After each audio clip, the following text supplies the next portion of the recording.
in the pre-market, because this conversation took place prior to the market open in the United States, the thing that moved the stock was very simply Elon Musk's explicit iteration that he is committed to Tesla for the next 5 years, with the context being that there have been concerns about his position as CEO and how long he will stay in that role. That's correct. Look, he said he was going to stay there for 5 years, that pay is not really the object for him. He wants to maintain control of the company. And I think that's something key in what he said. As long as he's able to keep control, there's no reason to think that he cannot, he'll be around with the company. And since the shares took a hit when it appeared he was overly distracted, if he's engaged, he's in control, he stays. And that's what keeps investors happy. So shares went up quite a bit on that. Now, they came down later. Maybe he was talking about too many other things, and investors are kind of getting the idea that even if he is CEO, Elon's always going to have a lot of different interests that are commanding his attention. But you're right. Bottom line is he's going to be there for 5 years at least. He'll be running the company, and if he has his way controlling the company, and that's what investors want to know.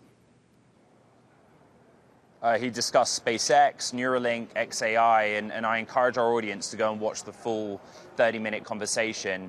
As it relates to Tesla, though, a part of the conversation was about Elon's politics. And Michal Hussein, our colleague, pushed him on whether sales had been damaged by his association with the Trump administration.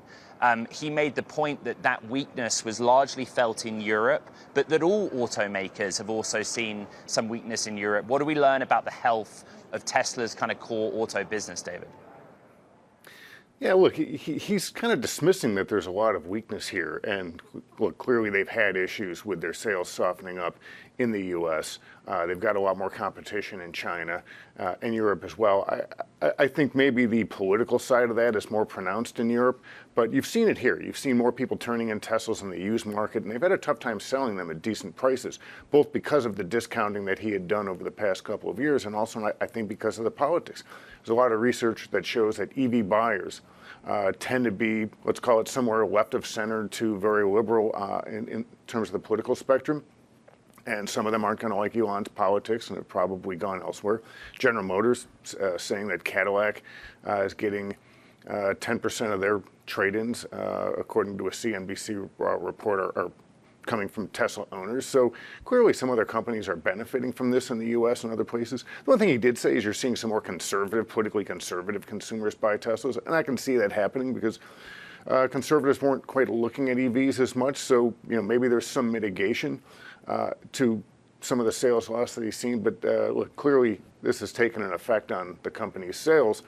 And it's going to be something that he's going to have to deal with going forward, at least with fresher product, and maybe by talking a little bit less about politics in the future as well.